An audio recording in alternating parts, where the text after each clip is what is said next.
This presentation is a summary of my PhD thesis for School of Physics, Mathematics, and Computing.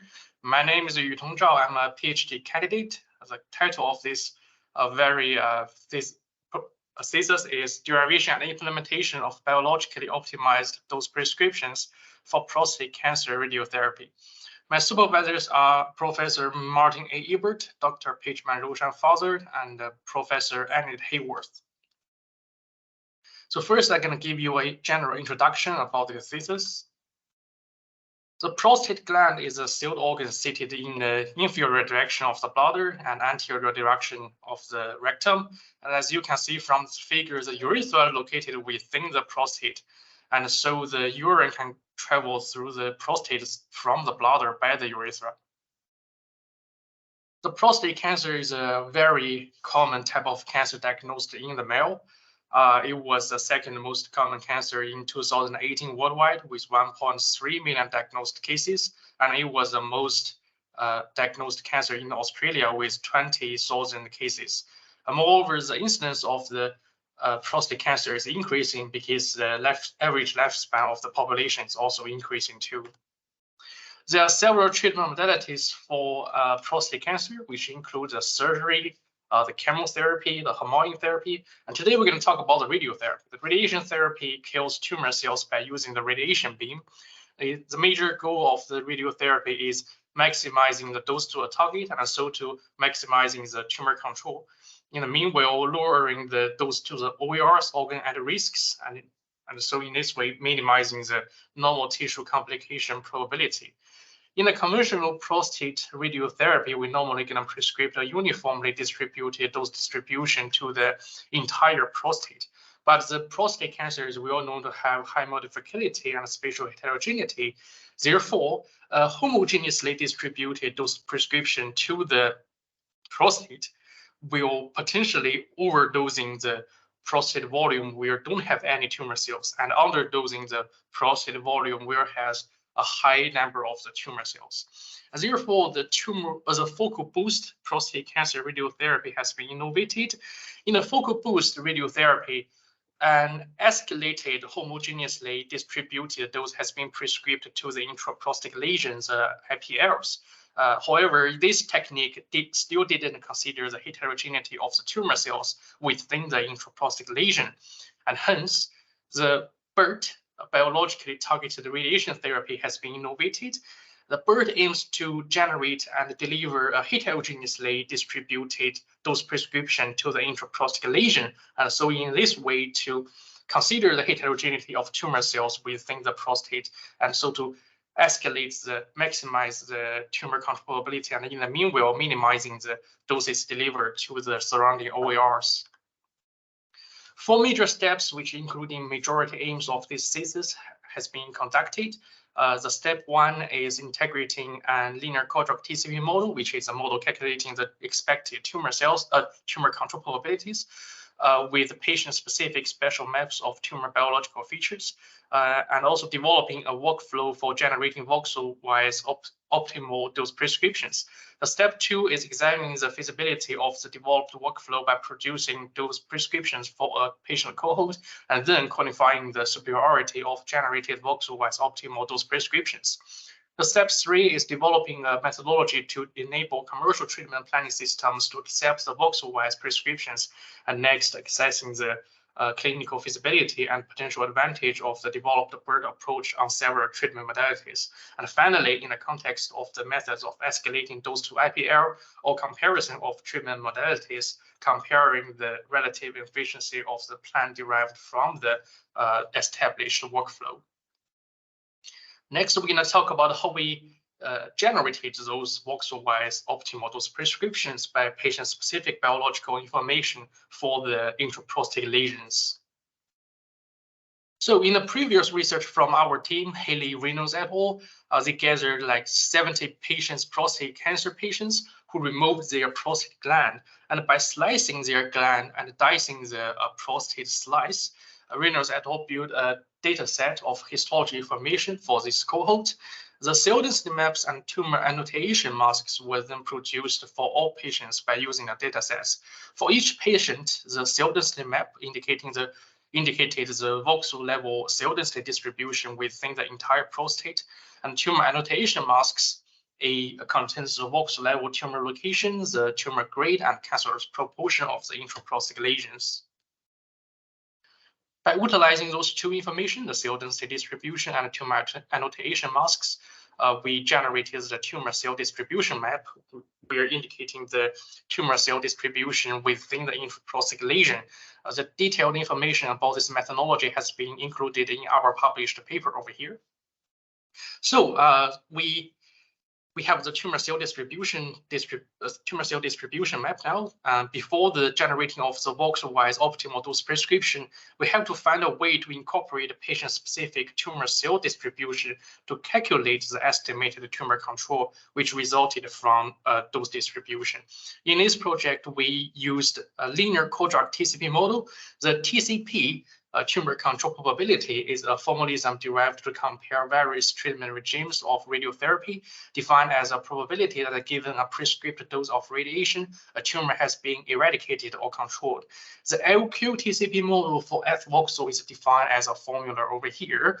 And if you wish to calculate the total TCP of the prostate gland or the total TCP of the intraprostate lesion, all you need to do is just simply multiplying all the TCPs of all voxels together.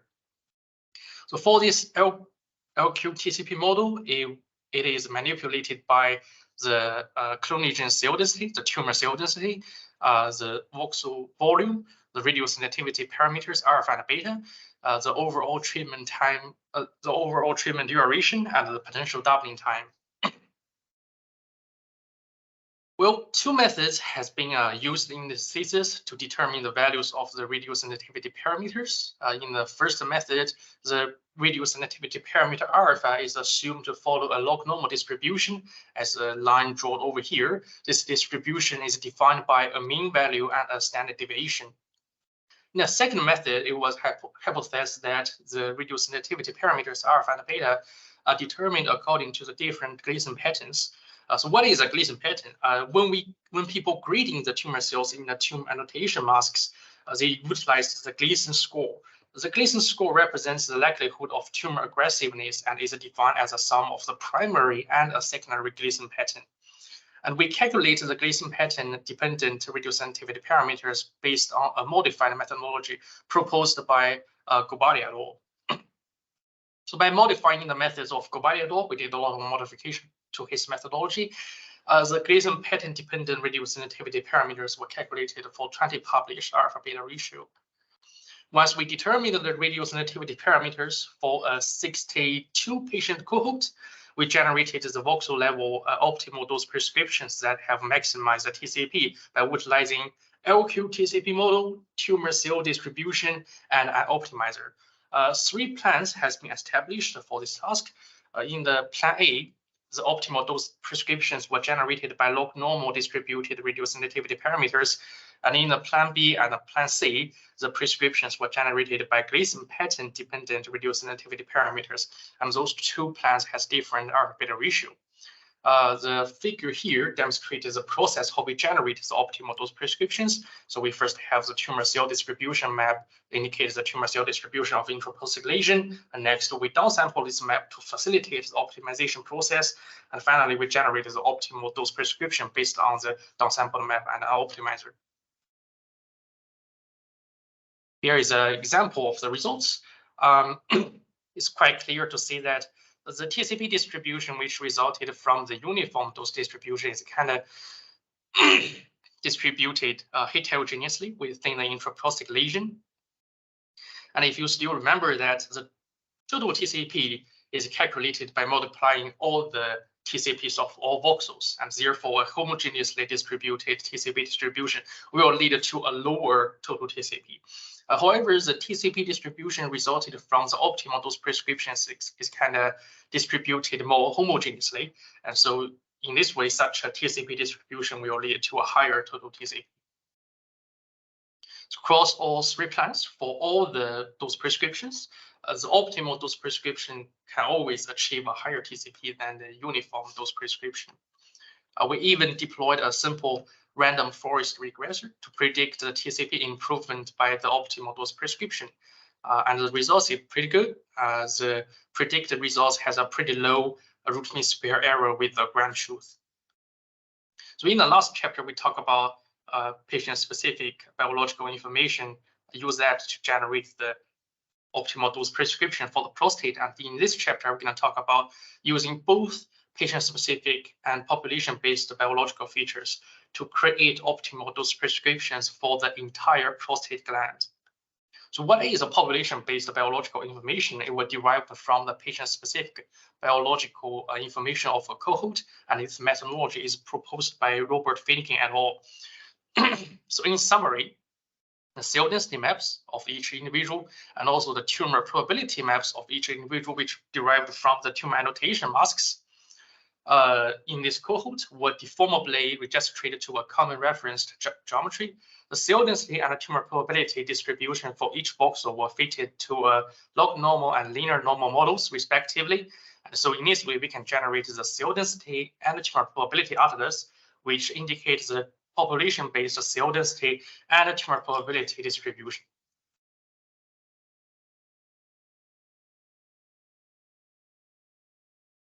Four methods has been developed in this thesis to generate the voxel-wise optimal dose prescriptions. Those four methods correspond to three different clinical scenarios.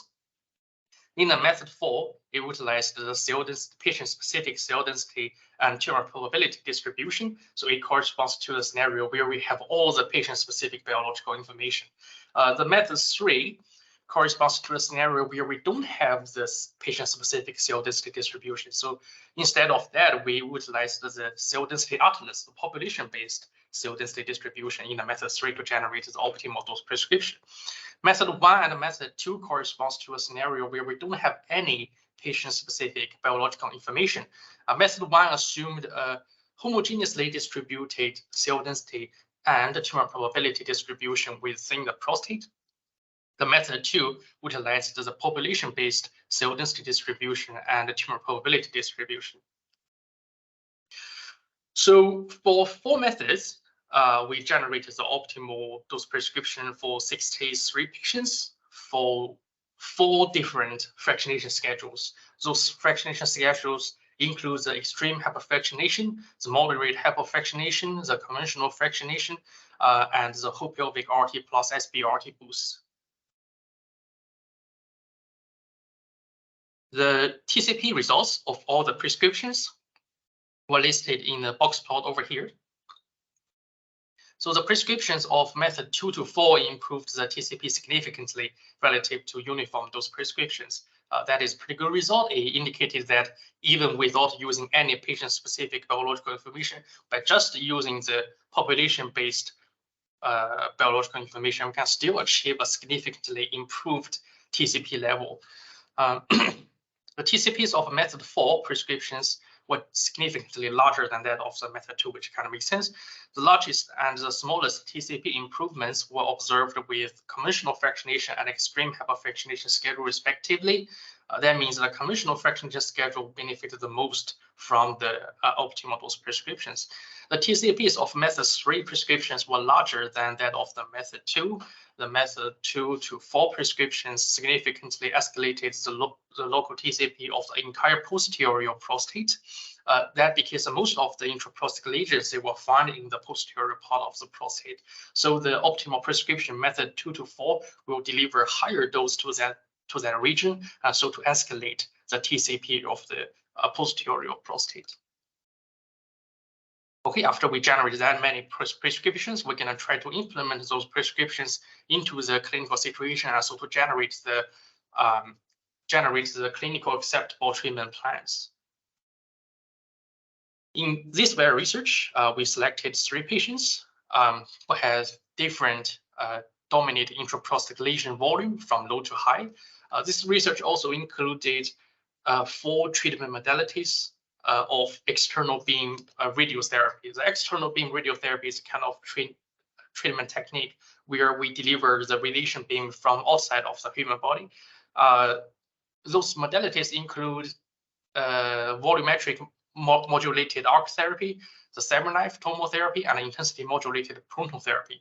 The VMAT is a very common type of the radiotherapy. It can be delivered by the majority of the linear accelerators. The cyberknife combines the linear accelerator and a robotic arm, so the cyberknife can deliver the radiation beam from any angle of the patient.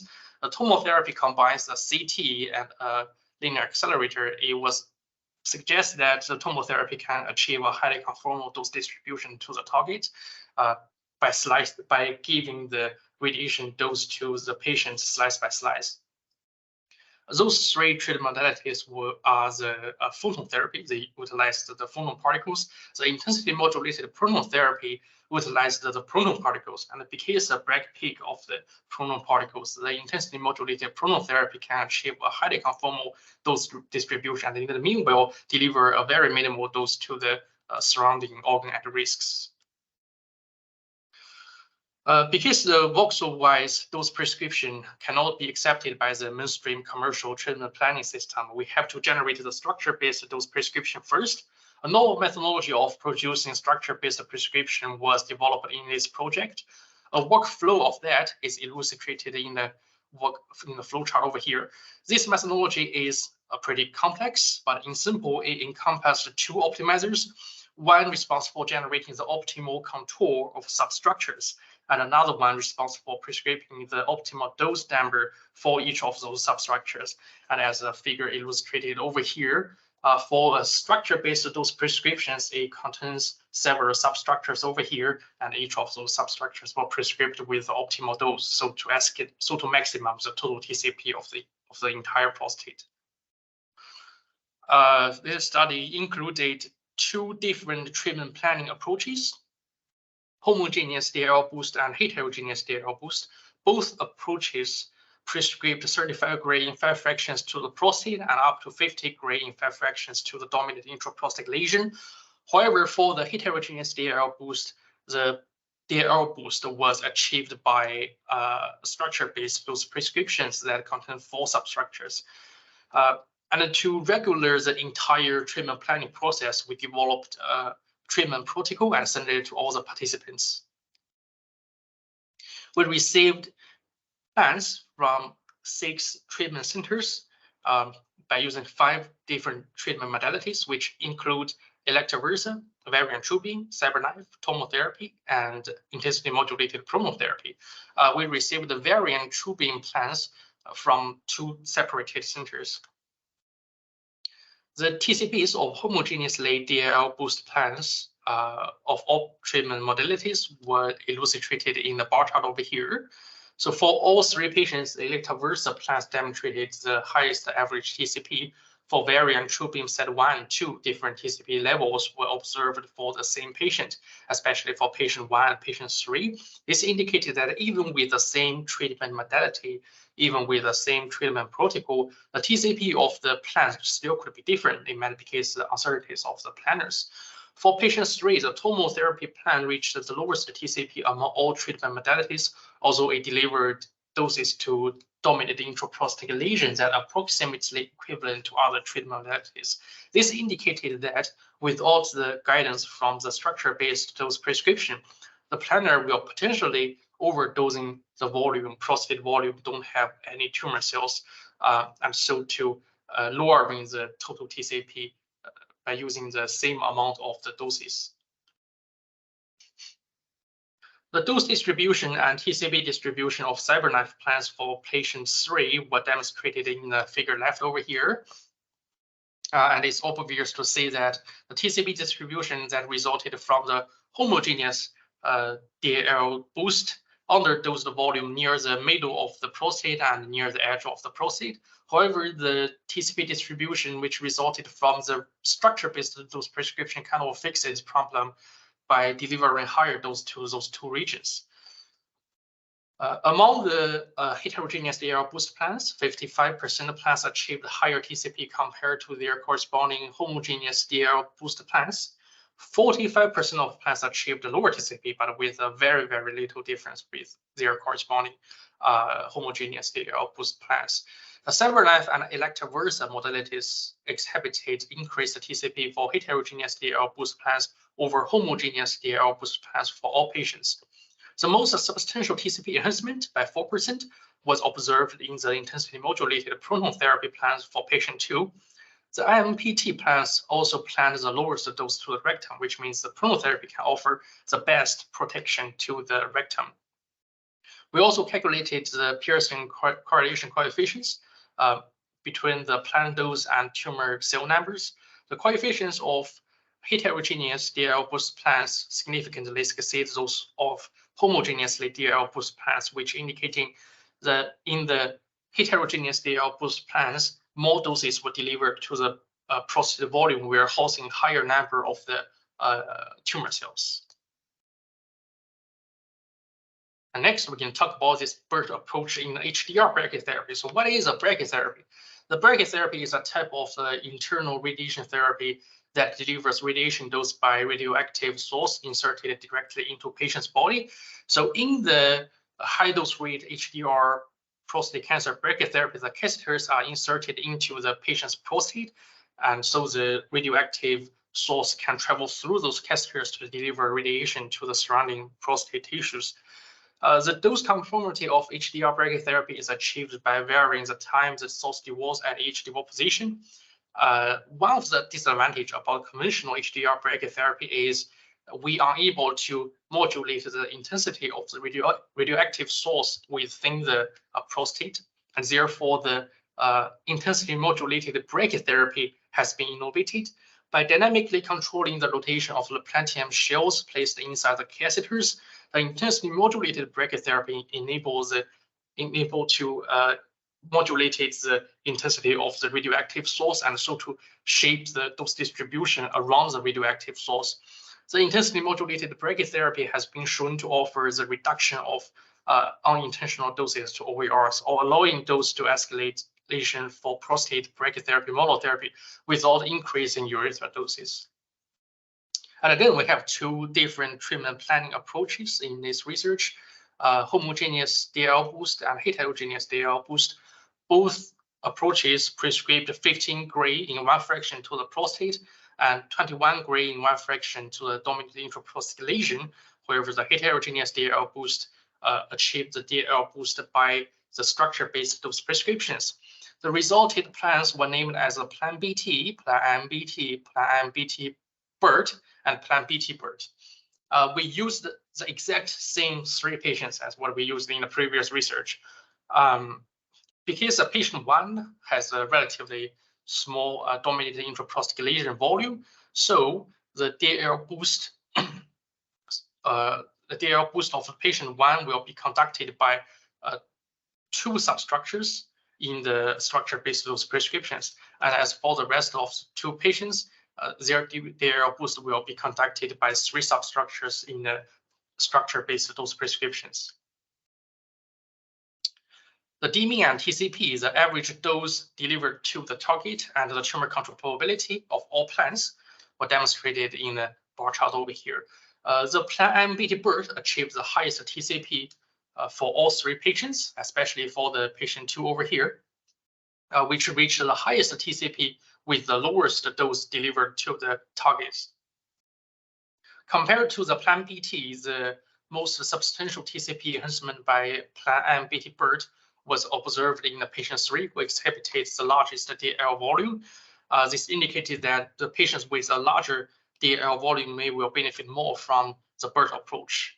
83% plans with heterogeneous DL boost enabled higher but not significant TCP in comparison to corresponding plans with a homogeneous DL boost. Due to the urethral dose constraints, the dose planned to PTVs were limited in Plan BT BiRT for patient 3 and thereby achieved a lower TCP than the Plan BT. With the DVH of PTVs, urethra and rectum is illustrated in the chart over here.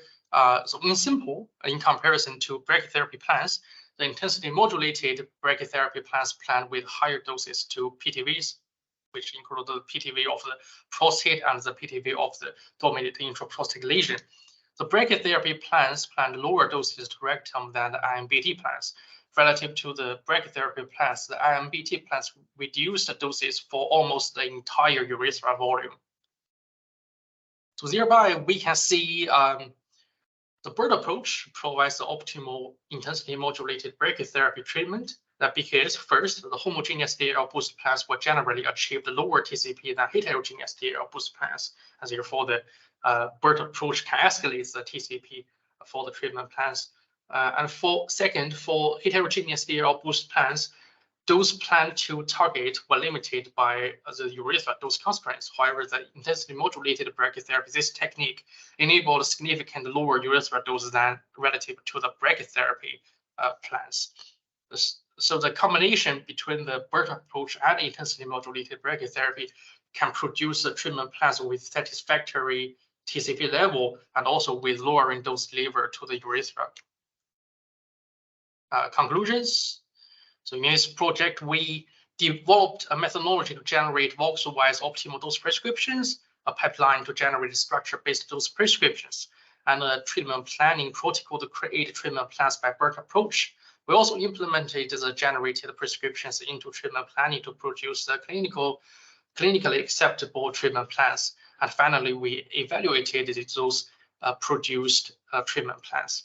And in this project, we demonstrated that the optimal prescriptions and treatment plans were generated successfully by developed methodology.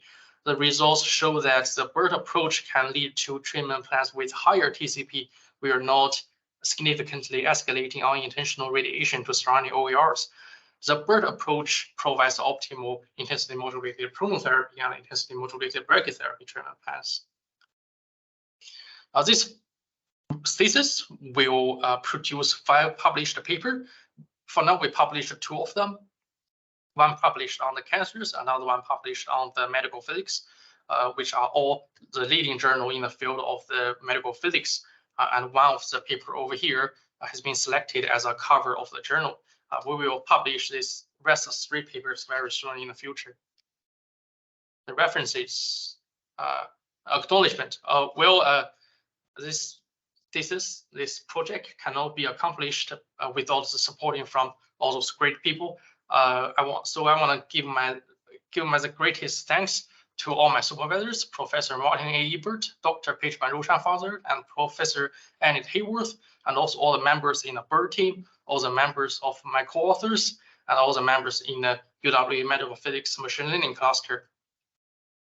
And thanks to all the facilities which support this great research.